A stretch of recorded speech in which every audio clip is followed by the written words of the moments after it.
Throughout this week, Holy Week, we will encounter 6 people who had a front row seat in this incredible real-life drama that was the last week of Jesus' life.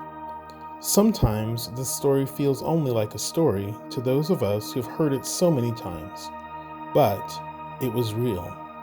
It was painful and rich and life-giving for generations and generations of Christians after it, but how much more so for those who lived then and loved this man named Jesus. Just as we have found that there are gifts in the wilderness, these people perhaps also found their place in the world, their true calling, as a result of a walk in the wilderness of life. Let us follow these ancient people to call us more deeply into our faith story. Mark's Gospel mentions our last character at the scene of the cross. Some women were watching from a distance. Among them were Mary Magdalene, Mary, the mother of James the younger and of Joseph, and Salome. Salome later accompanies the women to the tomb.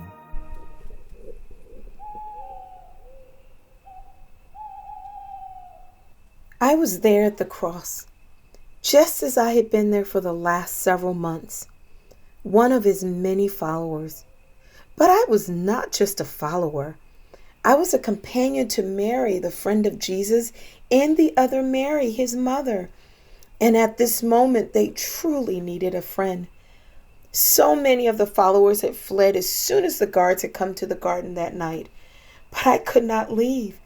I would stay with my sisters, my friends, at the cross and through the agonizing depth of Sabbath-keeping stillness until it was time to anoint and prepare his body for burial.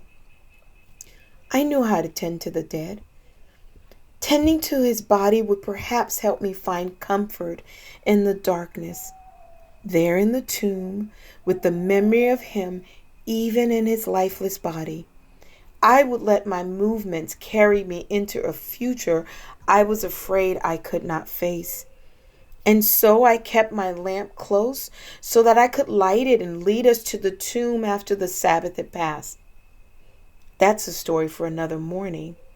For now, I carry the lamp to keep us company in this vigil. For I know, deep down, that nothing can snuff out the light, the hope that he gave to all of us. We carry it within. Salome and the others we have heard from this week lead us to the cross. We hope this time imagining the stories of those who walked with Jesus has been an opportunity for reflection and contemplation.